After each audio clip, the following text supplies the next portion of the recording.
بسم الله الحمد لله والصلاة والسلام على رسول الله وعلى آله وصحبه ومن والاه رب اشرح لي صدري ويسر لي أمري واحلل عقدة من لساني يفقهوا قولي. Et j'ai envie de vous raconter une super belle histoire qui a été racontée par un de nos savants contemporains. Wallahi al-azim, qu'elle est très émouvante. C'est l'histoire d'un homme qui a dit à sa femme: et si on allait manger dans un restaurant? Elle lui répondit: non, je te propose plutôt d'aller le demander à une autre femme. Moi je ne mange pas au resto avec toi, va manger au resto avec une autre femme. Il s'étonna, il lui dit: je t'invite à manger et tu me dis de sortir avec une autre femme? Mais comment ça? Je ne suis pas de ce genre d'homme. Et quelle femme tu parles? Et de quelle femme tu parles? Elle dit: ta mère. Imagine la scène. Ta mère, je renonce aujourd'hui à ton invitation pour que tu invites ta mère. Ça fait longtemps que tu ne l'as pas invitée à manger ou à se promener, sors donc avec ta maman. Il lui a dit qu'Allah il te récompense.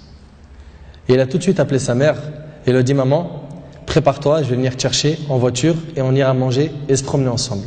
Sa mère, elle n'a même pas cru. Sa mère ne l'a pas cru.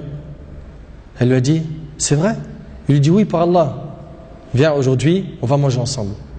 Entre nous, billah alaykum. Qui d'entre vous, parmi les frères mariés, a déjà fait ça avec sa mère? Et effectivement, ils allèrent ensemble au restaurant. Et la mère s'est remplie d'amour, de joie et de bonheur. Pour elle, c'était un beau rêve. Peu lui importe la nourriture ou l'endroit où elle était, c'est-à-dire même manger par terre ou sur le trottoir ou dans la rue, le plus important, c'est qu'elle était avec son fils et que son fils était bienfaisant envers elle. Et qu'il ne l'a pas oublié.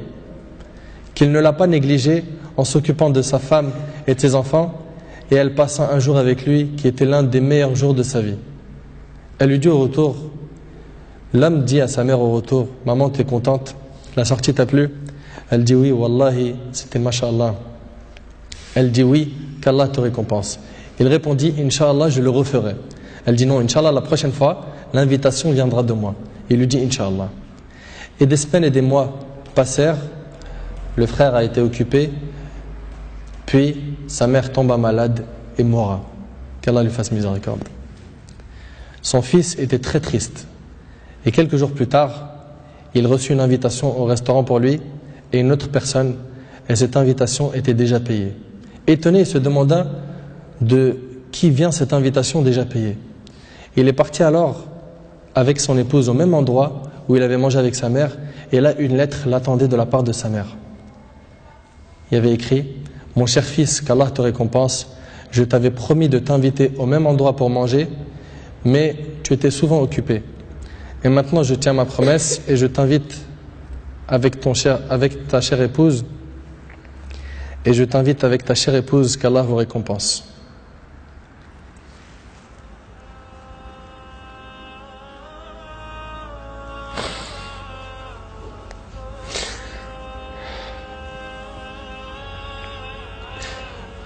Wallahi mes frères, la valeur de la mère, elle est très sacrée. Faut pas la mettre en colère. Cette histoire d'amour entre cette épouse et sa belle-mère est magnifique. J'espère que nos frères et sœurs vont tirer des leçons de ce genre d'histoire d'amour entre les épouses et les belles-mères et d'essayer de reproduire ce qui s'est reproduit dans cette histoire. C'est qu'après le décès de la mère qu'on connaît sa valeur. Votre mère, si elle a envie, profitez, embrassez-lui ses pieds. Demandez-lui pardon pour les manquements, pour les mauvais comportements.